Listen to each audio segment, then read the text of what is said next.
ਏਕ ਓੰਕਾਰ सतनाम करता पुरख निरभौ निर्वैर अकाल मूरत अजूनी सहभंग गुर प्रसाद। जप आद सच जुगाद सच है भी सच नानक होसी भी सच। ज्ञान ध्यान किस कर्म न जाना सार न जाना तेरी। सब ते वड्डा सतगुरु नानक जिन कल राखी मेरी। डंडौत बंधन अनक बार सर्ब कला समरथ। डोलन ते राखो प्रभु नानक दे कर हथ। फिरत फिरत प्रभ आया परया तो सरनाए। नानक की प्रभ बेनती अपनी भगति लाए। सतनाम वाहिगुरु सतनाम वाहिगुरु। साध संगत, ਇਹ ਜੀਵ ਸੰਸਾਰ ਦੇ ਵਿੱਚ ਆਇਆ ਪਰਮਾਤਮਾ ਦੀ ਪ੍ਰਾਪਤੀ ਕਰਨੀ, ਸੰਸਾਰ ਦੀ ਨਿਵਰਤੀ ਕਰਨੀ ਹੈ। ਇਹੋ ਹੀ ਪ੍ਰਯੋਜਨ ਨੂੰ ਪੂਰਾ ਕਰਨ ਵਾਸਤੇ ਗੁਰੂ ਮਹਾਰਾਜ ਉਪਦੇਸ਼ ਕਰਦੇ ਨੇ। ਏਕ ਓੰਕਾਰ ਸਤਿਗੁਰ ਪ੍ਰਸਾਦ। ਸੁਰ ਨਰ ਮਨ ਜਾਣੇ ਅੰਮ੍ਰਿਤ ਖੋਜ ਦੇ। ਸੋ ਅੰਮ੍ਰਿਤ ਗੁਰ ਤੇ ਪਾਇਆ। ਪਾਇਆ ਅੰਮ੍ਰਿਤ ਗੁਰ ਕਿਰਪਾ ਕੀਨੀ। ਸਚ ਮਨ ਵਸਾਇਆ। ਸਾਧ ਸੰਗਤ, ਗੁਰੂ ਮਹਾਰਾਜ ਉਪਦੇਸ਼ ਕਰਦੇ ਨੇ ਕਿ ਭਾਈ ਜਿਸ ਅੰਮ੍ਰਿਤ ਨੂੰ ਪ੍ਰਾਪਤ ਕਰਨ ਵਾਸਤੇ ਰਿਸ਼ੀ ਮੁਨੀ ਬਹੁਤ ਲੰਮੀ ਸਾਧਨਾ ਕਰਦੇ ਆ, ਉਸ ਨੂੰ ਪ੍ਰਾਪਤ ਕਰਨ ਵਾਸਤੇ ਜੰਗਲਾਂ ਦੇ ਵਿੱਚ ਖੋਜਦੇ, ਪਹਾੜਾਂ 'ਚ ਖੋਜਦੇ। ਕਹਿੰਦੇ ਕਿ ਉਸ ਅੰਮ੍ਰਿਤ ਨੂੰ ਮੈਂ ਸਤਿਗੁਰੂ ਦੀ ਸੇਵਾ ਕਰਕੇ ਹੀ ਪ੍ਰਾਪਤ ਕੀਤਾ। ਤੋ ਅੰਮ੍ਰਿਤ ਨੌਨਦ ਅੰਮ੍ਰਿਤ ਪ੍ਰਭ ਕਾ ਨਾਮ ਦੇਹੀ ਮੈਂ ਇਸਕਾ ਬਿਸਰਾ। ਦੇਹੀ ਦੇ ਵਿੱਚ ਹੀ ਉਹ ਅੰਮ੍ਰਿਤ ਆ, ਔਰ ਉਹ ਅੰਮ੍ਰਿਤ ਵਾਹਿਗੁਰੂ ਪਰਮਾਤਮਾ ਜੀ ਆਪ ਹੀ ਨੇ। ਇਸ ਕਰਕੇ ਮਹਾਰਾਜ ਕਹਿੰਦੇ ਨੇ ਕਿ ਭਾਈ ਗੁਰੂ ਨਾਨਕ ਸੱਚੇ ਪਾਤਸ਼ਾਹ ਜੀ ਨੇ ਸਵੇਰੇ ਤੜਕੇ ਸੂਰ ਚੜ੍ਹਨ ਤੋਂ ਪਹਿਲੋਂ ਵੇਲੇ ਨੂੰ ਅੰਮ੍ਰਿਤ ਵੇਲਾ ਆਖਿਆ। ਤੋ ਜੇ ਉਸ ਵੇਲੇ ਦੀ ਭਾਈ ਸਦ ਉਪਯੋਗ ਕਰੇ ਤੇ ਉਹ ਅੰਮ੍ਰਿਤ ਵੇਲਾ ਇਹਨੂੰ ਮ੍ਰਿਤੂ ਤੋਂ ਬਚਾਉਂਦਾ, ਸਰੀਰਕ ਤੌਰ ਦੇ ਉੱਤੇ ਵੀ ਔਰ ਮਾਨਸਿਕ ਤੌਰ ਦੇ ਉੱਤੇ ਵੀ। ਕਿਉਂਕਿ ਮਾਨਸਿਕ ਤੌਰ ਦੇ ਉੱਤੇ ਜਦੋਂ ਜੀਵ ਕਮਜ਼ੋਰ ਹੁੰਦਾ ਤੇ ਫਿਰ ਹੀ ਸਰੀਰਕ ਤੌਰ ਤੇ ਕਮਜ਼ੋਰ ਹੁੰਦਾ। ਪਹਿਲੋਂ ਮਨ ਨੂੰ ਬਿਮਾਰੀ ਆਉਂਦੀ ਆ, ਪਹਿਲੋਂ ਮਾਨਸਿਕ ਬਿਮਾਰੀ ਆਉਂਦੀ ਆ, ਫਿਰ ਹੀ ਸਰੀਰ ਦੇ ਵਿੱਚ ਬਿਮਾਰੀ ਆਉਂਦੀ ਆ। ਤੇ ਜੇ ਉਸ ਵੇਲੇ ਉੱਠ ਕੇ ਕਿਰਿਆ ਸੋਧ ਕੇ ਇਸ਼ਨਾਨ ਕਰਕੇ ਪਰਮਾਤਮਾ ਦੇ ਚਰਨਾਂ ਵਿੱਚ ਜੁੜਿਆ ਜਾਵੇ, ਇਕਾਗਰ ਹੋਇਆ ਜਾਵੇ, ਤੇ ਭਾਈ ਫਿਰ ਸਵਾਸਾਂ ਦੀ ਗਤੀ ਨੋਰਮਲ ਹੋ ਜਾਂਦੀ ਹੈ, ਟੈਂਪਰੇਚਰ ਨੋਰਮਲ ਹੋ ਜਾਂਦਾ, ਤੇ ਇਹੋ ਹੀ ਸਵਾਸਥ ਵਿੱਚ ਵਾਧਾ ਕਰਦਾ। ਤੋ ਮਹਾਰਾਜ ਗੁਰੂ ਅਰਜਨ ਸੱਚੇ ਪਾਤਸ਼ਾਹ ਜੀ ਨੇ ਸ਼ਹਿਰ ਦਾ ਨਾਂ ਹੀ ਅੰਮ੍ਰਿਤ ਦੇ ਨਾਂ ਦੇ ਉੱਤੇ ਰੱਖਿਆ, ਅੰਮ੍ਰਿਤਸਰ। ਤੋ ਕਹਿੰਦੇ ਹੁੰਦੇ ਆ, ਮਾਨੋ ਤੇ ਗੰਗਾ ਜਲ ਹੈ, ਨਾ ਮਾਨੋ ਤੇ ਵਹਿਤਾ ਪਾਣੀ। ਇਸ ਕਰਕੇ ਉਸ ਅੰਮ੍ਰਿਤਸਰ ਵਿੱਚ ਜਾ ਕੇ ਭਾਈ ਜੇਕਰ ਰਾਗ ਦਵੇਸ਼ ਰਹੇਗਾ, ਈਰਖਾ ਵਖੀਲੀ ਰਹੇਗੀ, ਵੱਡਾ ਛੋਟਾ ਰਹੇਗਾ, ਅਮੀਰ ਗਰੀਬ ਦਾ ਭੇਦ ਰਹੇਗਾ, ਤਾਂ ਫਿਰ ਉੱਥੇ ਅੰਮ੍ਰਿਤ ਰੂਪੀ ਤਤ ਆਨੰਦ ਸਵਾਦ ਨਹੀਂ ਆਉਂਦਾ। ਔਰ ਇਹੋ ਹੀ ਸਰੋਵਰ ਉਪਦੇਸ਼ ਦੇ ਰਿਹਾ ਕਿ ਭਾਈ ਮੈਂ ਕਿਸੇ ਦੇ ਨਾਲ ਈਰਖਾ ਨਹੀਂ ਕਰਦਾ। ਤੋ ਉਸ ਸਰੋਵਰ ਦੇ ਵਿੱਚ ਕੋਈ ਵੀ ਇਸ਼ਨਾਨ ਕਰ ਸਕਦਾ। ਉੱਥੇ ਕੋਈ ਭੇਦ ਨਹੀਂ, ਭੇਦ ਭਾਵ ਨਹੀਂ, ਕੋਈ ਕਿਸੇ ਦੀ ਮੈਂ ਮੇਰੀ ਨਹੀਂ ਹੈਗੀ। ਇਸੇ ਕਰਕੇ ਹੀ ਉਹ ਜਿਹੜਾ ਜਲ ਵਾ ਉਹ ਅੰਮ੍ਰਿਤ ਹੋ ਜਾਂਦਾ, ਔਰ ਉਹਦੇ ਵਿੱਚ ਇਸ਼ਨਾਨ ਕਰਨ ਦੀ ਵੱਡੀ ਮਹੱਤਤਾ ਹੋ ਜਾਂਦੀ ਹੈ। ਤਾਂ ਮਹਾਰਾਜ ਕਹਿੰਦੇ ਨੇ ਕਿ ਅੰਮ੍ਰਿਤ ਵਾਹਿਗੁਰੂ ਪ੍ਰਮਾਤਮਾ ਆਪ ਹੀ ਆ। ਇਸੇ ਕਰਕੇ ਜਿਹੜਾ ਵਾਹਿਗੁਰੂ ਸ਼ਬਦ ਆ ਉਹ ਵੀ ਵਾਹ ਪਲੱਸ ਗੁਰੂ। ਔਰ ਵਾਹ ਦਾ ਮਤਲਬ ਕਿ ਜਦੋਂ ਕੋਈ ਅਚਨਚੇਤ ਹੀ ਕੋਈ ਪ੍ਰਿਆਜਨ, ਕੋਈ ਰਿਸ਼ਤੇਦਾਰ ਆ ਜਾਵੇ, ਗੇਟ ਖੜਕਾਵੇ, ਤੇ ਗੇਟ ਖੋਲ੍ਹਿਆ, ਯਕਦਮ ਉਹਨਾਂ ਨੂੰ ਦੇਖਿਆ ਪ੍ਰਿਆਜਨਾਂ ਨੂੰ, ਤੇ ਮੂੰਹ ਦੇ ਵਿੱਚੋਂ ਨਿਕਲ ਜਾਂਦਾ ਵਾਹ, ਕਿ ਦੱਸਣ ਤੋਂ ਬਗੈਰ ਹੀ ਪਤਾ ਹੀ ਨਹੀਂ ਕਿਹੜੇ ਵੇਲੇ ਤੁਸੀਂ ਆ ਗਏ। ਇਸੇ ਤਰ੍ਹਾਂ ਹੀ ਅਕਾਲ ਪੁਰਖ ਵਾਹਿਗੁਰੂ ਪਰਮਾਤਮਾ ਵੀ ਜਦੋਂ ਪ੍ਰਗਟ ਹੁੰਦਾ ਤੇ ਆਪਣੀ ਮਰਜ਼ੀ ਦੇ ਨਾਲ ਹੀ ਪ੍ਰਗਟ ਹੁੰਦਾ, ਅਚਨਚੇਤ ਹੀ ਪ੍ਰਗਟ ਹੁੰਦਾ। ਬੰਦਾ ਸਾਧਨਾ ਕਰਮ ਕਾਂਡ ਆਪਣੀ ਮਰਜ਼ੀ ਨਾਲ ਕਰ ਸਕਦਾ, ਉਪਾਸ਼ਨਾ ਕਾਂਡ ਆਪਣੀ ਮਰਜ਼ੀ ਨਾਲ ਕਰ ਸਕਦਾ, ਸਮਾਧੀ ਆਪਣੀ ਮਰਜ਼ੀ ਨਾਲ ਲਾ ਸਕਦਾ, ਸਤਸੰਗ ਆਪਣੀ ਮਰਜ਼ੀ ਦੇ ਨਾਲ ਕਰ ਸਕਦਾ, ਪਰ ਵਾਹਿਗੁਰੂ ਪਰਮਾਤਮਾ ਦੀ ਪ੍ਰਾਪਤੀ ਆਪਣੀ ਮਰਜ਼ੀ ਦੇ ਨਾਲ ਨਹੀਂ ਹੁੰਦੀ। ਉਹ ਆਪਣੀ ਮਰਜ਼ੀ ਦੇ ਨਾਲ ਹੀ ਪ੍ਰਗਟ ਹੁੰਦਾ। ਰਾਤ ਨੂੰ ਪ੍ਰਗਟ ਹੋ ਜਾਵੇ, ਦਿਨੇ ਪ੍ਰਗਟ ਹੋ ਜਾਵੇ, ਪਤਾ ਨਹੀਂ ਕਿਹੜੇ ਵੇਲੇ ਅਚਨਚੇਤ ਹੀ ਉਹ ਪ੍ਰਗਟ ਹੁੰਦਾ, ਤੇ ਉਸ ਵੇਲੇ ਫਿਰ ਵਾਹ ਸ਼ਬਦ ਹੀ ਨਿਕਲਦਾ ਕਿ ਵਾਹ। ਤੋ ਜਿਹੜਾ ਉਹ ਪਰਮਾਤਮਾ ਪ੍ਰਗਟ ਹੁੰਦਾ, ਸਤਿਚਿਤ ਆਨੰਦ ਸਰੂਪ ਜਿਹਨੂੰ ਵਾਹ ਕਹਿੰਦੇ ਨੇ, ਉਹ ਜਦੋਂ ਪ੍ਰਗਟ ਹੁੰਦਾ ਤਾਂ ਉਹ ਨਿਰਗੁਣ ਹੁੰਦਾ ਵਾ, ਉਹਦੇ ਵਿੱਚ ਕੋਈ ਗੁਣ ਨਹੀਂ ਹੁੰਦਾ, ਉਹ ਨਿਰਗੁਣ ਹੁੰਦਾ ਵਾ, ਉਹਦੇ ਵਿੱਚ ਕੋਈ ਗੁਣ ਨਹੀਂ ਹੁੰਦਾ। ਜਿਸ ਤਰ੍ਹਾਂ ਦੁੱਧ ਹੁੰਦਾ ਵਾ,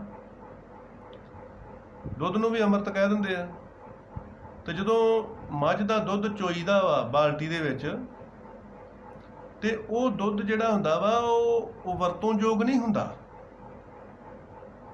ਉਹ ਵਰਤੋਂਯੋਗ ਨਹੀਂ ਹੁੰਦਾ।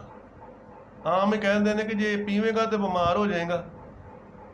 ਤੇ ਉਹ ਦੁੱਧ ਜਦੋਂ ਸਵਾਣੀ ਦੇ ਹੱਥ 'ਚ ਆਉਂਦਾ ਤੇ ਉਹ ਫਿਰ ਉਹਨੂੰ ਤੱਤਾ ਕਰਕੇ, ਠੰਡਾ ਕਰਕੇ, ਤੇ ਫਿਰ ਦਹੀਂ ਵੀ ਬਣ ਜਾਂਦਾ, ਮੱਖਣ ਵੀ ਬਣ ਜਾਂਦਾ, ਘਿਓ ਬਣ ਜਾਂਦਾ, ਲੱਸੀ ਬਣ ਜਾਂਦੀ ਹੈ, ਖੀਰ ਬਣ ਜਾਂਦੀ ਹੈ, ਚਾਹ ਬਣ ਜਾਂਦੀ ਹੈ, ਪਨੀਰ ਬਣ ਜਾਂਦਾ। ਤੇ ਉਹੋ ਹੀ ਦੁੱਧ ਜੇ ਕਿਸੇ ਮਾਹਿਰ ਹਲਵਾਈ ਦੇ ਹੱਥ ਵਿੱਚ ਆ ਜਾਵੇ ਤੇ ਤਰ੍ਹਾਂ ਤਰ੍ਹਾਂ ਦੀਆਂ ਉਹ ਮਠਿਆਈਆਂ ਬਣਾ ਦਿੰਦਾ। ਜਾਣੀ ਉਹ ਦੁੱਧ ਜਿਹੜਾ ਸੀ ਨਾ ਬਾਲਟੀ ਦੇ ਵਿੱਚ ਚੋਇਆ, ਉਹਨੂੰ ਗਿਆਨ ਦੁਆਰਾ ਉਹਦੇ ਤੋਂ ਫਾਇਦੇ ਲੈ, ਗਿਆਨ ਦੁਆਰਾ ਉਹਦੇ ਕੋਲੋਂ ਫਾਇਦੇ ਲਏ ਜਾਂਦੇ ਨੇ। ਤੇ ਜੇਕਰ ਗਿਆਨ ਦੁਆਰਾ ਦੁੱਧ ਫਾਇਦੇ ਨਹੀਂ ਲੈ ਜਾਣ ਤੇ ਬਾਲਟੀ ਦੇ ਵਿੱਚ ਦੁੱਧ ਜਿਹੜਾ ਸਜਰਾ ਹੈਗਾ ਉਹ ਕਿਸੇ ਕੰਮ ਦਾ ਨਹੀਂ। ਇਸੇ ਤਰ੍ਹਾਂ ਹੀ ਜਿਹੜਾ ਵਾਹ ਪਰਮੇਸ਼ਰ ਪਰਮਾਤਮਾ ਅਕਾਲ ਪੁਰਖ ਵਾਹਿਗੁਰੂ ਆ, ਉਹ ਜਦੋਂ ਪ੍ਰਗਟ ਹੁੰਦਾ ਵਾ ਤੇ ਉਹਦਾ ਕੋਈ ਫਾਇਦਾ ਨਹੀਂ ਹੁੰਦਾ, ਉਹ ਨਿਰਗੁਣ ਸਰੂਪ 'ਚ ਹੁੰਦਾ। ਪਰ ਜਦੋਂ ਉਹਦੇ ਵਿੱਚੋਂ ਗਿਆਨ ਦੁਆਰਾ ਜਦੋਂ ਫਾਇਦੇ ਲੈ ਜਾਂਦੇ ਨੇ, ਉਹਦੇ ਵਿੱਚੋਂ ਜਿਹੜਾ ਗਿਆਨ ਮਿਲਦਾ, ਉਸ ਗਿਆਨ ਕਰਕੇ ਉਹਨੂੰ ਗੁਰੂ ਕਹਿੰਦੇ ਨੇ। ਆਦ ਅੰਤ ਇੱਕ ਹੀ ਅਵਤਾਰਾ, ਸੋਈ ਗੁਰੂ ਸਮਝਿਓ ਹਮਾਰਾ। ਤੋ ਵਾਹ ਜਿਹੜਾ ਪਰਮਾਤਮਾ ਉਹ ਪ੍ਰਗਟ ਹੁੰਦਾ, ਉਹਦੇ ਉੱਤੋਂ ਜਦੋਂ ਗਿਆਨ ਪ੍ਰਾਪਤ ਹੁੰਦਾ, ਉਹਦੇ ਤੋਂ ਗਿਆਨ ਮਿਲਦਾ, ਤੇ ਫਿਰ ਉਹ ਗੁਰੂ ਬਣਦਾ। ਇਸ ਕਰਕੇ ਦੋਵੇਂ ਮਿਲਾ ਕੇ ਵਾਹਿਗੁਰੂ ਬਣ ਜਾਂਦਾ। ਤੋ ਇਸੇ ਕਰਕੇ ਮਹਾਰਾਜ ਕਹਿੰਦੇ ਨੇ ਕਿ ਭਾਈ ਇਹ ਤਾਂ ਵਾਹਿਗੁਰੂ ਪਰਮਾਤਮਾ ਆਪ ਹੀ ਆ ਅੰਮ੍ਰਿਤ, ਔਰ ਇਹ ਸਰੀਰ ਨੂੰ ਅਮਰ ਨਹੀਂ ਕਰਦਾ, ਇਹ ਜੀਵ ਆਤਮਾ ਨੂੰ ਅਮਰ ਕਰਦਾ।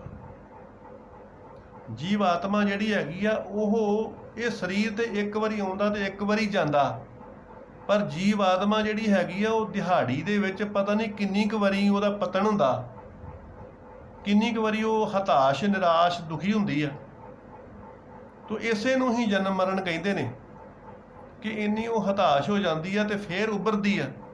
ਉੱਭਰਨਾ ਜਨਮ ਹੁੰਦਾ ਵਾ, ਤੇ ਹਤਾਸ਼ ਹੋ ਜਾਣਾ ਇਹ ਮਰਨ ਹੁੰਦਾ ਵਾ। ਤੇ ਜਦੋਂ ਪ੍ਰਮਾਤਮਾ ਦਾ ਗਿਆਨ ਹੁੰਦਾ ਵਾ ਤੇ ਉਦੋਂ ਫਿਰ ਮਹਾਰਾਜ ਕਹਿੰਦੇ ਨੇ कि कुंभे बद्धा जल रहे जल बिना कुंभ न होए, ज्ञान का बद्धा मन रहे गुरु बिना ज्ञान ना होए। फिर ਜਿਹੜਾ ਗਿਆਨ ਹੈ ਉਹ ਮਨ ਨੂੰ ਬੰਨ੍ਹ ਕੇ ਰੱਖਦਾ। ਇਸੇ ਕਰਕੇ ਹੀ ਮਹਾਰਾਜ ਕਹਿੰਦੇ ਨੇ ਕਿ ਜੀਵ ਆਤਮਾ ਜਿਹੜੀ ਹੈਗੀ ਆ ਉਹਦੀ ਮ੍ਰਿਤਿੂ ਅਮਰ ਹੋ ਜਾਂਦਾ, ਨਿਰਭਉ ਹੋ ਜਾਂਦਾ। ਜਿਹੜੀ ਜੀਵ ਆਤਮਾ ਡਰ ਜਾਂਦੀ ਆ, ਡਰਨਾ ਮ੍ਰਿਤਿੂ ਆ, ਔਰ ਨਿਰਭਉ ਹੋ ਜਾਣਾ ਇਹ ਜੀਵਨ ਆ। ਤੋ ਇਸੇ ਕਰਕੇ ਮਹਾਰਾਜ ਕਹਿੰਦੇ ਨੇ ਕਿ ਦੇਖੋ, ਗ੍ਰਸਤੀ ਵਾਸਤੇ ਪਹਿਲਾ ਸੁਖ ਨਿਰੋਗੀ ਕਾਇਆ, ਦੂਸਰਾ ਸੁਖ ਘਰ ਵਿੱਚ ਹੋਵੇ ਮਾਇਆ, ਤੀਸਰਾ ਸੁਖ ਪਤਵੰਤੀ ਨਾਰੀ, ਚੌਥਾ ਸੁਖ ਪੁੱਤਰ ਆਗਿਆਕਾਰੀ। ਗ੍ਰਸਤੀ ਬੰਦਾ ਹੋਵੇ, ਉਹਦਾ ਸਰੀਰ ਤੰਦਰੁਸਤ ਹੋਵੇ, ਇਹ ਪਹਿਲਾ ਸੁਖ ਵਾ। ਘਰ ਦੇ ਵਿੱਚ ਯਥਾਯੋਗ ਪਦਾਰਥ ਹੋਵੇ, ਧਨ ਹੋਵੇ, ਦੂਸਰਾ ਸੁਖ ਵਾ। ਪਤਵੰਤੀ ਨਾਰੀ, ਪਤੀ ਦਾ ਸਤਿਕਾਰ ਕਰਨ ਵਾਲੀ ਇਸਤਰੀ ਹੋਵੇ, ਪਤੀਵ੍ਰਤਾ, ਇਹ ਤੀਸਰਾ, ਤੇ ਪੁੱਤਰ ਆਗਿਆਕਾਰੀ ਚੌਥਾ। ਇਸੇ ਕਰਕੇ ਮਹਾਰਾਜ ਕਹਿੰਦੇ ਨੇ ਕਿ ਦੇਖੋ, ਅਕਾਲ ਪੁਰਖ ਵਾਹਿਗੁਰੂ ਪਰਮੇਸ਼ਰ ਪਰਮਾਤਮਾ ਜੀ ਆਪ ਹੀ ਅੰਮ੍ਰਿਤ ਸਰੂਪ ਪ੍ਰਗਟ ਹੁੰਦੇ ਨੇ, ਔਰ ਜੀਵ ਆਤਮਾ ਨੂੰ ਸਦਾ ਵਾਸਤੇ ਨਿਰਭਉ ਕਰ ਦਿੰਦੇ ਨੇ, ਤੇ ਨਿਰਭਉ ਪਦ ਹੀ ਅੰਮ੍ਰਿਤ ਹੁੰਦਾ ਵਾ। ਇਹ ਅਕਾਲ ਪੁਰਖ ਵਾਹਿਗੁਰੂ ਪਰਮਾਤਮਾ ਜੀ ਤੋਂ ਹੀ ਪ੍ਰਾਪਤ ਹੁੰਦਾ ਵਾ। ਤੋ ਮਹਾਰਾਜ ਸੱਚੇ ਪਾਤਸ਼ਾਹ ਜੀ ਕਹਿੰਦੇ ਨੇ, ਪਾਇਆ ਅੰਮ੍ਰਿਤ ਗੁਰ ਕਿਰਪਾ ਕੀਨੀ, ਸੱਚ ਮਨ ਵਸਾਇਆ। ਦੇਖੋ, ਪਰਮੇਸ਼ਰ ਪਰਮਾਤਮਾ ਦੀ ਭਗਤੀ ਕਰਨੀ ਆ ਤੇ ਇਸ਼ਟ ਦੇਵ ਗੁਰੂ ਨਾਨਕ ਸੱਚੇ ਪਾਤਸ਼ਾਹ ਜੀ, ਉਹਨਾਂ ਦੀਆਂ ਲੀਲਾ ਨੂੰ ਪਿਆਰ ਕਰਨਾ ਤੇ ਮਹਾਂਪੁਰਖ ਦੀ ਸੇਵਾ ਕਰਨੀ ਆ, ਸੰਗਤ ਕਰਨੀ ਆ। ਤੋ ਕਹਿੰਦੇ ਕਿ ਜਦੋਂ ਸੱਚ ਅੰਦਰ ਧਾਰਨ ਕਰਨਾ ਵਾ ਤੇ ਫੇਰ ਹੀ ਉਹ ਪਰਮੇਸ਼ਰ ਪਰਮਾਤਮਾ ਅੰਮ੍ਰਿਤ ਸਰੂਪ ਮਿਲ ਜਾਂਦਾ ਵਾ। ਕਿ ਜੇਕਰ ਛਾਲਿਆ, ਕਪਟਿਆ, ਧੋਖਾ ਫਰੇਬਿਆ ਤੇ ਉਹ ਪਰਮਾਤਮਾ ਨਹੀਂ ਮਿਲੂਗਾ। ਇਹ ਸੋਚਦਾ ਸ਼ਾਂਤੀ ਮੈਨੂੰ ਹੀ ਮਿਲਣੀ ਆ, ਦੂਸਰਿਆਂ ਨੂੰ ਸ਼ਾਂਤੀ ਨਹੀਂ ਚਾਹੀਦੀ, ਸੁੱਖ ਮੈਨੂੰ ਹੀ ਚਾਹੀਦਾ, ਹੋਰ ਕਿਸੇ ਨੂੰ ਨਹੀਂ ਚਾਹੀਦਾ, ਇੱਜ਼ਤ ਮੈਨੂੰ ਹੀ ਚਾਹੀਦੀ, ਹੋਰ ਕਿਸੇ ਨੂੰ ਨਹੀਂ ਚਾਹੀਦੀ, ਸ਼ੁੱਧ ਵਸਤੂ ਮੈਨੂੰ ਹੀ ਮਿਲਣੀ ਚਾਹੀਦੀ ਆ, ਹੋਰ ਬਾਕੀ ਸਾਰਿਆਂ ਨੂੰ ਮਿਲਾਵਟ ਹੀ ਮਿਲਣੀ ਚਾਹੀਦੀ ਆ। ਤੋ ਮਹਾਰਾਜ ਕਹਿੰਦੇ ਆ ਇਹ ਸੱਚ ਨਹੀਂ ਹੈਗਾ। ਪਵਿੱਤਰ ਸਾਈਡ ਰੱਖਣੀ ਆ ਕਿ ਜੋ ਮੇਰੀ ਲੋੜ ਆ ਉਹੋ ਹੀ ਦੂਸਰਿਆਂ ਦੀ ਲੋੜ ਆ, ਤੇ ਤਾਂ ਹੀ ਵਾਹਿਗੁਰੂ ਪਰਮੇਸ਼ਰ ਪਰਮਾਤਮਾ ਜੀ ਪ੍ਰਸੰਨ ਹੁੰਦੇ ਆ। ਤੋ ਇੱਕ ਵਾਰੀ ਇੱਕ ਕਿਸਾਨ ਸੀਗਾ, ਪਿਛਲਾ ਸਮਾਂ ਸੀਗਾ, ਉਹਨੇ ਥੋੜ੍ਹੀਆਂ ਜਿਹੀਆਂ ਕਿਆਰੀਆਂ ਬਣਾਈਆਂ ਤੇ ਉਹਨਾਂ ਨੂੰ ਪਾਲਣ ਵਾਸਤੇ ਉਹ 2 ਘੜੇ ਉਹਨੇ ਬੰਨ੍ਹ ਲਏ ਡਾਂਗ ਦੇ ਨਾਲ ਤੇ ਮੋਢੇ ਤੇ ਰੱਖ ਕੇ, ਤੇ ਉਹ ਦੂਰੋਂ ਪਹਾੜਾਂ ਦੇ ਵਿੱਚੋਂ ਪਾਣੀ ਲੈ ਕੇ ਆਵੇ ਤੇ ਆਪਣੀਆਂ ਕਿਆਰੀਆਂ ਨੂੰ ਪਾਵੇ। ਹੁਣ ਇੱਕ ਘੜਾ ਜਿਹੜਾ ਸੀਗਾ ਉਹ ਫੁੱਟ ਗਿਆ, ਤੇੜ ਆ ਗਈ ਉਹਦੇ ਵਿੱਚ, ਪਾਣੀ ਚੋਣ ਲੱਗ ਪਿਆ, ਤੇ ਦੋਵੇਂ ਘੜੇ ਭਰ ਕੇ ਲੈ ਕੇ ਆਵੇ, ਵਹਿੰਗੀ ਆਪਣੇ ਮੋਢੇ ਤੇ ਰੱਖ ਲਵੇ, ਤੇ ਆਉਂਦਿਆਂ ਆਉਂਦਿਆਂ ਇੱਕ ਘੜਾ ਜਿਹੜਾ ਹੈਗਾ ਵਾ, ਜਿਹੜਾ ਤੇੜ ਆਈ ਸੀਗੀ ਉਹਦਾ ਅੱਧਾ ਪਾਣੀ ਰਹਿ ਜਾਵੇ, ਚੋਂਦਾ ਆਵੇ, ਤੇ ਦੂਸਰਾ ਘੜਾ ਜਿਹੜਾ ਸੀਗਾ ਉਹਦਾ ਪਾਣੀ ਭਰਿਆ ਆਵੇ। ਤੇ ਕਿਸਾਨ ਨੇ ਸੋਚਿਆ ਕਿ ਇਹਦਾ ਹੱਲ ਕੀ ਕੀਤਾ ਜਾਵੇ। ਉਹਨੇ ਕੀ ਕੀਤਾ ਕਿ ਇੱਕ ਫੁੱਲਾਂ ਦੀ ਕਿਆਰੀ ਲੰਮੀ ਵਿਛਾ ਦਿੱਤੀ। ਹੁਣ ਉਹ ਜਿਹੜਾ ਫੁੱਟਿਆ ਘੜਾ ਸੀਗਾ ਉਧਰ ਨੂੰ ਉਹਦਾ ਮੂੰਹ ਕਰ ਦਿੱਤਾ। ਉਹ ਜਿਉਂ ਪਾਣੀ ਲੈ ਕੇ ਆਵੇ, ਤੁਮਕਾ ਤੁਮਕਾ ਜਿਹੜਾ ਸੀ ਉਹ ਫੁੱਲਾਂ ਤੇ ਡਿੱਗਦਾ ਜਾਵੇ, ਡਿੱਗਦਾ ਜਾਵੇ, ਤੇ ਜਦੋਂ ਪਾਣੀ ਘਰ ਲੈ ਕੇ ਆਵੇ ਤੇ ਇੱਕ ਘੜਾ ਅੱਧਾ ਤੇ ਇੱਕ ਘੜਾ ਭਰਿਆ। ਹੁਣ ਜਿਹੜਾ ਭਰਿਆ ਘੜਾ ਸੀਗਾ ਉਹਨੂੰ ਹੰਕਾਰ ਹੋ ਗਿਆ। ਉਹ ਕਹਿਣ ਲੱਗਾ ਕਿ ਤੂੰ ਅੱਧਾ ਪਾਣੀ ਲੈ ਕੇ ਆਉਣਾ, ਦੂਸਰੇ ਘੜੇ ਨੂੰ ਕਹਿੰਦਾ ਇਹ ਤੇਰੀ ਵੀ ਕੋਈ ਇੱਜ਼ਤ ਆ? ਮੈਂ ਪੂਰਾ ਪਾਣੀ ਲੈ ਕੇ ਆਉਣਾ ਤੇ ਤੂੰ ਅੱਧਾ ਲੈ ਕੇ ਆਉਣਾ ਵਾ। ਉਹਨੂੰ ਢੀਠ ਕਰ ਦਿੱਤਾ, ਉਹਨੂੰ ਸ਼ਰਮਸਾਰ ਕਰ ਦਿੱਤਾ। ਤੇ ਉਹ ਜਿਹੜਾ ਟੁੱਟਾ ਘੜਾ ਜਿਹੜਾ ਸੀਗਾ ਉਹ ਕਿਸਾਨ ਨੂੰ ਕਹਿਣ ਲੱਗਾ ਕਿ ਮੈਨੂੰ ਬੜੀ ਨਮੋਸ਼ੀ ਇਸ ਗੱਲ ਦੀ ਕਿ ਮੈਂ ਪੂਰਾ ਪਾਣੀ ਨਹੀਂ ਲਿਆ ਸਕਦਾ, ਮੈਂ ਤਿੜਕਿਆ ਹੋਇਆ ਵਾਂ, ਇਸ ਕਰਕੇ ਮੈਨੂੰ ਤੂੰ ਰਹਿਣ ਦੇ, ਮੈਨੂੰ ਇੱਥੇ ਘਰੇ ਹੀ ਰੱਖ ਦੇ। ਮੈਨੂੰ ਇਸ ਗੱਲ ਦੀ ਬੜੀ ਨਮੋਸ਼ੀ ਆ, ਮੈਨੂੰ ਬੜੀਆਂ ਟਿਚਰਾਂ ਕਰਦਾ ਭਰਾ ਘੜਾ, ਬਹੁਤ ਮੈਨੂੰ ਸ਼ਰਮਸਾਰ ਕਰਦਾ। ਕਿਸਾਨ ਕਹਿੰਦਾ ਆ ਮੈਂ ਤੈਨੂੰ ਵਿਖਾਵਾਂ। ਕਹਿੰਦਾ ਵੇਖ ਘੜੇ ਨੂੰ, ਕਹਿੰਦਾ ਜਿਹੜਾ ਹੰਕਾਰਿਆ ਘੜਾ ਸੀਗਾ ਉਹਨੂੰ ਕਹਿੰਦਾ ਵੇਖ ਆ ਤੋੜ ਜਿਹੜੀ ਫੁੱਲਾਂ ਦੀ ਕਿਆਰੀ ਹੈ ਨਾ, ਉਹ ਕਹਿੰਦਾ ਇਸੇ ਕਰਕੇ ਹੀ ਹੋਈ ਆ ਕਿ ਮੈਂ ਫੁੱਲ ਲਾ ਦਿੱਤੇ ਸੀਗੇ ਪਾਣੀ ਅਜਾਈ ਨਾ ਜਾਵੇ, ਤੇ ਜਦੋਂ ਮੈਂ ਘੜਾ ਲੈ ਕੇ ਆਉਂਦਾ ਸੀਗਾ ਤੁਬਕਾ ਤੁਬਕਾ ਉਹਨਾਂ ਫੁੱਲਾਂ ਦੇ ਉੱਤੇ ਡਿੱਗਦਾ ਆਉਂਦਾ ਸੀਗਾ, ਤੇ ਇਸੇ ਕਰਕੇ ਹੀ ਇਹ ਸਾਰੀ ਲੰਮੀ ਦੀ ਲੰਮੀ ਫੁੱਲਾਂ ਦੀ ਕਿਆਰੀ ਹੋ ਗਈ ਆ। ਕਿੰਨੀ ਸੁੰਦਰ ਲੱਗਦੀ ਆ, ਲੋਕ ਵੇਖਣ ਆਉਂਦੇ ਆ। ਇਹ ਫੁੱਲ ਮੈਂ ਤੋੜ ਕੇ ਘਰ ਸਜਾਉਣਾ, ਇਹੋ ਹੀ ਫੁੱਲ ਤੋੜ ਕੇ ਤੇ ਮੈਂ ਮਹਾਰਾਜ ਦੇ ਅਸਥਾਨ ਤੇ ਜਾ ਕੇ ਵੀ ਸਜਾਉਣਾ ਵਾ, ਤੇ ਬੜੀ ਲੋਕ ਪ੍ਰਸੰਨ ਹੁੰਦੇ ਨੇ। ਤੇ ਤੂੰ ਦੱਸ, ਤੇਰੇ ਵਾਲਾ ਪਾਸਾ ਦੇਖ ਲੈ, ਉਦਾਂ ਹੀ ਰੇਤੋਂ ਦੀ ਰੇਤੋਂ ਉੱਡਣ ਦਈ ਆ। ਤੂੰ ਦੱਸ ਕਿਹੜਾ ਜ਼ਿਆਦਾ ਉੱਤਮ ਆ, ਪੁੰਨ ਕਿਹਦੇ ਜ਼ਿਆਦੇ ਆ? ਤੇ ਜਿਹੜਾ ਭਰਿਆ ਘੜਾ ਹੰਕਾਰ ਕਰਦਾ ਸੀਗਾ ਉਹਦਾ ਹੰਕਾਰ ਦੂਰ ਹੋ ਗਿਆ, ਸ਼ਰਮਸਾਰ ਹੋ ਗਿਆ। ਤੇ ਉਹ ਇਸੇ ਤਰ੍ਹਾਂ ਹੀ ਫਿਰ ਸੰਤ ਆ ਗਏ। ਉਹ ਕਹਿਣ ਲੱਗੇ ਭਾਈ ਕੀ ਗੱਲਬਾਤ ਹੋ ਗਈ? ਉਹ ਕਹਿਣ ਲੱਗਾ ਮਹਾਰਾਜ ਆਹ ਗੱਲ ਸੀਗੀ। ਉਹ ਸੰਤ ਕਹਿਣ ਲੱਗੇ ਭਾਈ ਜੇਕਰ ਅਕਾਲ ਪੁਰਖ ਵਾਹਿਗੁਰੂ ਨੇ ਥੋੜਾ ਗੁਣ ਦਿੱਤਾ ਨਾ, ਤੇ ਉਸ ਥੋੜੇ ਗੁਣਾਂ ਦੇ ਵਿੱਚੋਂ ਹੀ ਜ਼ਿਆਦੇ ਗੁਣ ਕਰ ਲਓ। ਜੇ ਥੋੜਾ ਬਲ ਦਿੱਤਾ ਵਾ, ਥੋੜੇ ਗੁਣ ਦਿੱਤੇ ਆ, ਤੇ ਭਾਈ ਉਹਨਾਂ ਦੇ ਨਾਲ ਹੀ ਚੰਗਾ ਗੁਣ ਕਰ ਲਓ, ਚੰਗੇ ਪੁੰਨ ਕਰ ਲਓ। ਇਹ ਕੋਈ ਜ਼ਿਆਦਾ ਜ਼ਰੂਰੀ ਨਹੀਂ ਹੈਗਾ ਕਿ ਬਹੁਤ ਜ਼ਿਆਦਾ ਵੱਡਾ ਵਿਦਵਾਨ ਹੋਵੇ ਤੇ ਤਾਂ ਹੀ ਪੁੰਨ ਕਮਾ ਸਕਦਾ ਵਾ।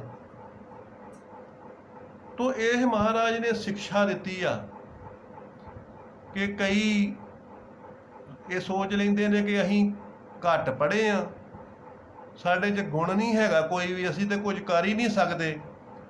ਤਾਂ ਮਹਾਰਾਜ ਕਹਿੰਦੇ ਕਿ ਦੇਖੋ ਇਹ ਟੁੱਟਾ ਘੜਾ ਸੀਗਾ ਤੇ ਇਹਨੇ ਦੇ ਫੁੱਲਾਂ ਦੀਆਂ ਕਿਆਰੀਆਂ ਪਾਲ ਦਿੱਤੀਆਂ, ਤੁਬਕਾ ਤੁਬਕਾ ਡਿੱਗ ਡਿੱਗ ਕੇ। ਤੋ ਇਸੇ ਤਰ੍ਹਾਂ ਹੀ ਜੀਵ ਵੀ ਆ, ਜਿੰਨੇ ਕੁ ਮਹਾਰਾਜ ਨੇ ਇਹਨੂੰ ਤਾਕਤ ਦਿੱਤੀ ਆ, ਗੁਣ ਦਿੱਤੀ ਆ, ਉਹੋ ਹੀ ਵਰਤ ਕੇ ਤੇ ਆਪਣੇ ਜੀਵਨ ਨੂੰ ਉੱਤਮ ਕਰ ਸਕਦਾ ਵਾ। ਤੋ ਇਸੇ ਕਰਕੇ ਹੀ ਮਹਾਰਾਜ ਪਰਮਾਤਮਾ ਜੀ ਕਹਿੰਦੇ ਨੇ ਕਿ ਭਾਈ ਜੇ ਤੂੰ ਸੱਚ ਨੂੰ ਮਨ ਵਿੱਚ ਵਸਾਏਗਾ ਤੇ ਵਾਹਿਗੁਰੂ ਰੂਪ ਅੰਮ੍ਰਿਤ ਜ਼ਰੂਰ ਪ੍ਰਾਪਤ ਹੋਊਗਾ। ਜੇ ਤੇਰੇ ਅੰਦਰ ਨਿੰਦਿਆ, ਚੁਗਲੀ, ਈਰਖਾ, ਵਖੀਲੀ, ਰਾਗ, ਦਵੇਸ਼ ਆ, ਫਿਰ ਸਦਾ ਹੀ ਤੂੰ ਜੂਨਾਂ ਦੇ ਵਿੱਚ ਭਟਕੇਗਾ, ਆਵਾਗਮਨ 'ਚ ਭਟਕੇਗਾ। ਤੇ ਜੇ ਤੇਰੇ ਮਨ ਦੇ ਵਿੱਚ ਸੱਚ ਆ, ਸੱਚ ਸਭਨਾ ਹੋਏ ਦਾਰੂ, ਪਾਪ ਕੱਢੇ ਧੋਏ। ਮਹਾਰਾਜ ਕਹਿੰਦੇ ਜੇ ਤੇਰੇ ਮਨ ਦੇ ਵਿੱਚ ਸੱਚ ਆ, ਪਵਿੱਤਰ ਜੀਵਨ ਆ, ਸਭ ਨੂੰ ਤੂੰ ਦਇਆ, ਸੰਤੋਖ, ਧੀਰਜ, ਖਿਮਾ, ਨਿਮਰਤਾ ਦੇ ਨਾਲ ਵਰਤਦਾ, ਸਭ ਦੀ ਇੱਜ਼ਤ ਕਰਦਾ, ਛਲ ਕਪਟ, ਧੋਖਾ, ਫਰੇਬ, ਮਿਲਾਵਟ ਨਹੀਂ ਕਰਦਾ, ਤਾਂ ਤੇਰਾ ਜੀਵਨ ਵੀ ਅੰਮ੍ਰਿਤ ਹੋ ਜਾਏਗਾ ਤੇ ਤੇਰੀ ਅੰਦਰ ਆਤਮਾ ਵੀ ਅੰਮ੍ਰਿਤ ਹੋ ਜਾਏਗੀ। ਜੀ ਜੰਤ ਸਭ ਤੁਧ ਉਪਾਏ, ਇੱਕ ਵੇਖ ਪਰਸਨ ਆਇਆ। ਇਹੋ ਹੀ ਮਹਾਰਾਜ ਉਪਦੇਸ਼ ਕਰਦੇ ਆ ਕਿ ਭਾਈ ਇਹ ਜਦੋਂ ਇੱਕ ਅਕਾਲ ਪੁਰਖ ਵਾਹਿਗੁਰੂ ਸਾਡੇ ਨਿਸ਼ਚੇ ਵਿੱਚ ਆਇਆ ਤੇ ਤਾਂ ਹੀ ਪਤਾ ਲੱਗਾ ਕਿ ਸਾਰੇ ਜੀਵਾਂ ਜਨਤਾ ਦਾ ਇੱਕ ਹੀ ਮਾਲਕ ਆ। ਗੁਰੂ ਨਾਨਕ ਸੱਚੇ ਪਾਤਸ਼ਾਹ ਜੀ ਕਹਿੰਦੇ ਨੇ ਗੁਰਾਂ ਇੱਕ ਦੇਹ 부ਝਾਈ, ਸਭਨਾ ਜੀਆਂ ਕਾ ਇੱਕ ਦਾਤਾ, ਸੋ ਮੈਂ ਵਿਸਰ ਨਾ ਜਾਈ। ਕਿ ਸਾਰਿਆਂ ਜੀਆਂ ਦਾ ਇੱਕੋ ਹੀ ਪਿਤਾ ਵਾ। ਇਹ ਥੋੜੇ ਜਿਹੇ ਮੈਂਬਰਾਂ ਦਾ ਪਰਿਵਾਰ ਨਹੀਂ, ਇਹ ਸਾਰੇ ਬ੍ਰਹਿਮੰਡ ਦੇ ਜਿੰਨੇ ਵੀ ਲੋਕ ਨੇ ਸਾਰਾ ਇੱਕੋ ਹੀ ਪਰਿਵਾਰ ਦੇ ਹੀ ਮੈਂਬਰ ਨੇ। ਸਭ ਦੇ ਨਾਲ ਇੱਕੋ ਜਿਹਾ ਹੀ ਵਿਵਹਾਰ ਕਰਨਾ, ਇੱਕੋ ਜਿਹਾ ਹੀ ਸਾਰਿਆਂ ਦੀ ਰਿਸਪੈਕਟ ਕਰਨੀ ਆ, ਇੱਕੋ ਜਿਹਾ ਹੀ ਸਾਰਿਆਂ ਨੂੰ ਭਾਈ ਵੇਖਣਾ। ਉਹ ਕਦੋਂ? ਜਦੋਂ ਇੱਕ ਵੇਖ ਪਰਸਨ ਆਇਆ, ਜਦੋਂ ਕਹਿੰਦੇ ਸਾਡੀ ਦ੍ਰਿਸ਼ਟੀ ਦੇ ਵਿੱਚ ਇੱਕ ਪਰਮਾਤਮਾ ਪ੍ਰਗਟ ਹੋਇਆ ਨਾ, ਤੇ ਤਾਂ ਹੀ ਸਾਨੂੰ ਪਤਾ ਲੱਗਾ ਕਿ ਇੱਕ ਪਰਮਾਤਮਾ, ਬਾਕੀ ਸਾਰੀ ਉਹਦੀ ਔਲਾਦ ਹੀ ਆ। ਤੋ ਇਹੋ ਹੀ ਮਹਾਰਾਜ ਦਾ ਉਪਦੇਸ਼ ਆ ਕਿ ਭਾਈ ਸਾਰਿਆਂ ਦੇ ਨਾਲ ਇੱਕ ਸ਼ੁਭ ਵਿਵਹਾਰ ਕਰਨਾ, ਕਿਸੇ ਦੇ ਨਾਲ ਰਾਗ ਦਵੇਸ਼ ਈਰਖਾ ਵਖੀਲੀ ਨਹੀਂ ਕਰਨੀ, ਤੇ ਤਾਂ ਹੀ ਤੈਨੂੰ ਅੰਮ੍ਰਿਤ ਤੱਤ ਜਿਹੜਾ ਪ੍ਰਮਾਤਮਾ ਦਾ ਨਿਰਭਉ ਸਰੂਪ ਆ ਉਹ ਪ੍ਰਾਪਤ ਹੋ ਸਕਦਾ ਵਾ। ਤੋ ਮਹਾਰਾਜ ਕਹਿੰਦੇ ਨੇ ਸਭ ਮੈਂ ਜੋਤ ਜੋਤ ਹੈ ਸੋਏ, ਤਿਸ ਦੇ ਚਾਨਣ ਸਭ ਮੈਂ ਚਾਨਣ ਹੋਏ, ਗੁਰਸਾਖੀ ਜੋਤ ਪ੍ਰਗਟ ਹੋਏ।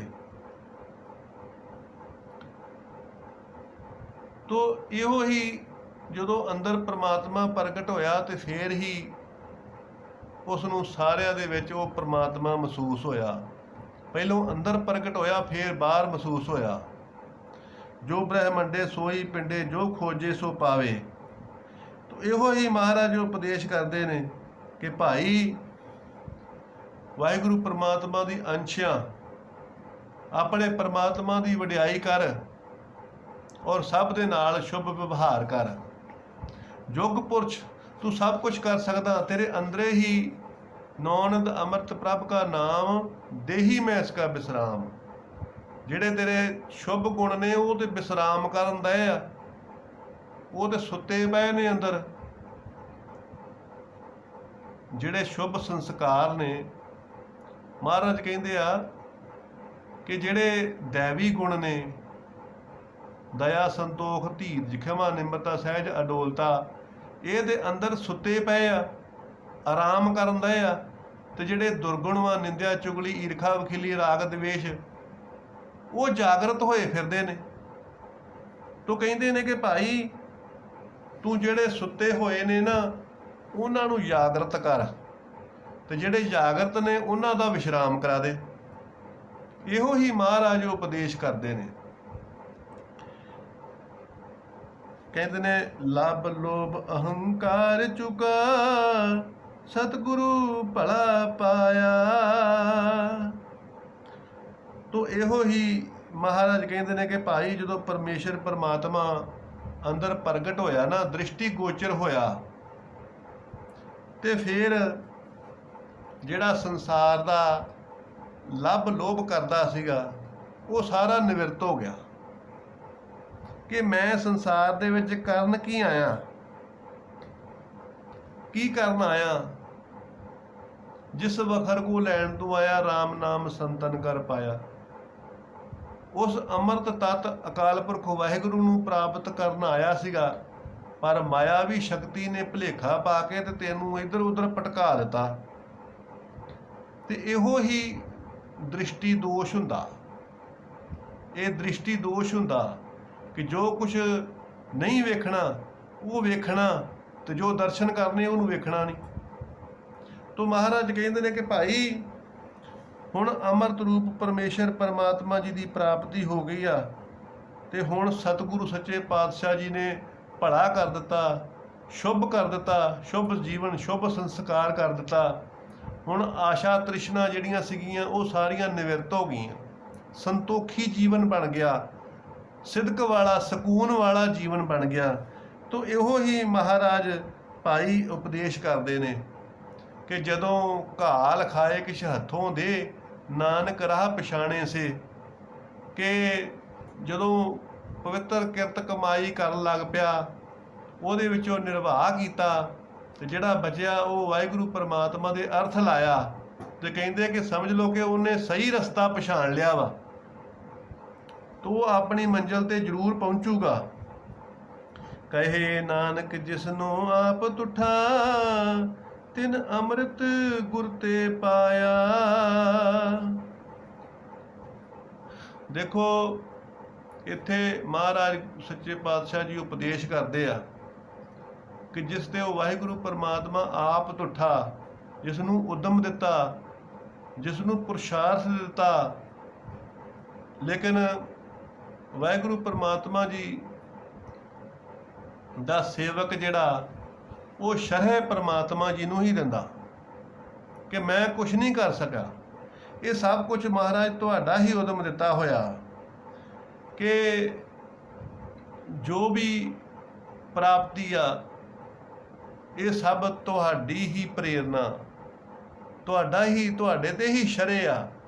ਔਰ ਸੱਚਾ ਸੇਵਕ ਜਿਹੜਾ ਸੱਚਾ ਭਗਤ ਵਾ, ਉਹ ਹਮੇਸ਼ਾ ਇਹੋ ਹੀ ਭਾਵ ਰੱਖਦਾ, ਉਦਮ ਕਰਦਾ, ਵਸੀਲਾ ਕਰਦਾ, ਸ਼ਰਧਾ ਪ੍ਰੇਮ ਦੇ ਨਾਲ ਉਹ ਸੇਵਾ ਕਰਦਾ, ਸਿਮਰਨ ਕਰਦਾ, ਪਰ ਸ਼ਰੇ ਪ੍ਰਮਾਤਮਾ ਜੀ ਨੂੰ ਹੀ ਦਿੰਦਾ ਕਿ ਮਹਾਰਾਜ ਇਹ ਸਭ ਕੁਝ ਤੁਹਾਡੀ ਦਇਆ ਕਰਕੇ ਹੀ ਮੈਨੂੰ ਅੰਮ੍ਰਿਤ ਤੱਤ ਪ੍ਰਾਪਤ ਹੋਇਆ।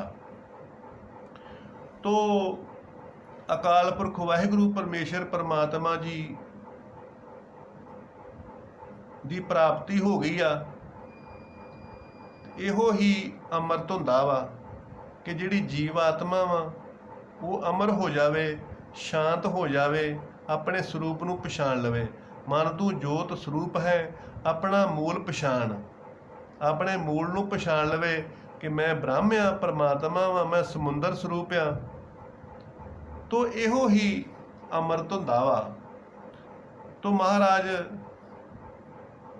ਪਰਮੇਸ਼ਰ ਪਰਮਾਤਮਾ ਜੀ ਦੇ ਬਚਨਾਂ ਨੂੰ ਸੁਣੋ, ਸੁਣ ਕੇ ਪ੍ਰੇਮ ਦੇ ਨਾਲ ਭਾਈ ਅਮਲ ਕਰੋ, ਫਾਇਦਾ ਲਵੋ ਤੇ ਸੱਚਾ ਸੁੱਚਾ ਜੀਵਨ ਧਾਰਨ ਕਰਕੇ ਪਰਮਾਤਮਾ ਦੀ ਪ੍ਰਾਪਤੀ ਕਰੋ, ਮਨੁੱਖਾ ਦੇਹੀ ਨੂੰ ਸਫਲੀ ਕਰੋ ਤੇ ਲੋਕ ਸੁਖੀਏ ਪਰਲੋਕ ਸੁਹੇਲੇ, ਨਾਨਕ ਹਰ ਪ੍ਰਭ ਆਪੇ ਬੇਲੇ।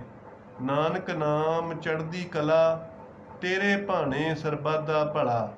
ਸਤਨਾਮ ਵਾਹਿਗੁਰੂ, ਸਤਨਾਮ ਵਾਹਿਗੁਰੂ।